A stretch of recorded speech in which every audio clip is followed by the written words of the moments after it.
Hello guys, it's Ty again, and as you can see, I am not in my room. At the moment, I am during Thanksgiving break.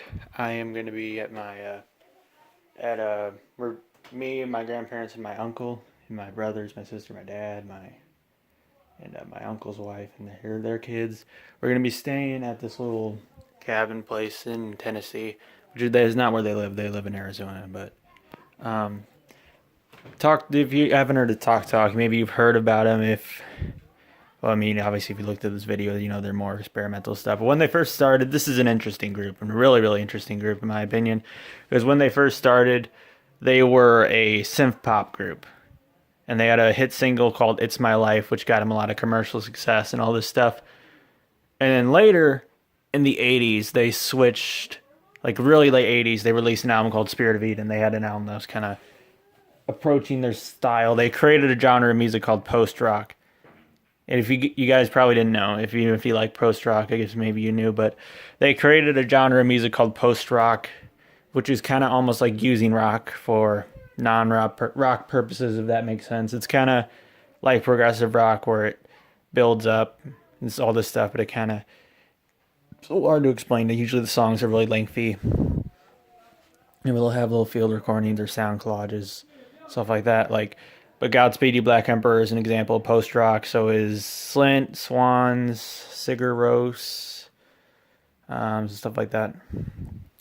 But they were the band that started it all. Talk was, and when they switched to this genre, post rock, they were a commercial failure, but they were a critical success. And Spirit of Eden, which is probably more well known than this one, was the beginning of that style.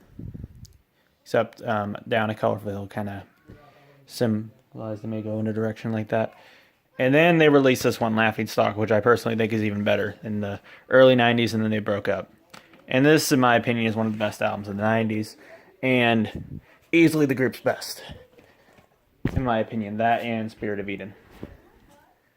And in my opinion, it blows their synth pop stuff out of the water. There's all different types of music going on throughout here. There's some jazz, there's post rock, there's obviously, some bits of ambience, has some trumpets mixed in.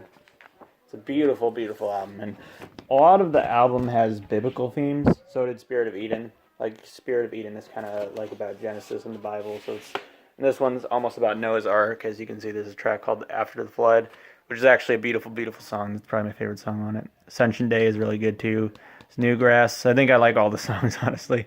Rune is all right, but it's still a good song. But that's kind of it. Check out this album if you haven't already. Oh, one more thing I want to show. This thing supposedly is the same size as the CD. Try that out. I got Hail to the Thief by Radiohead right here. Try to line it up. Alright. Yep. Okay. For the booklet at least, but that's interesting. Alright.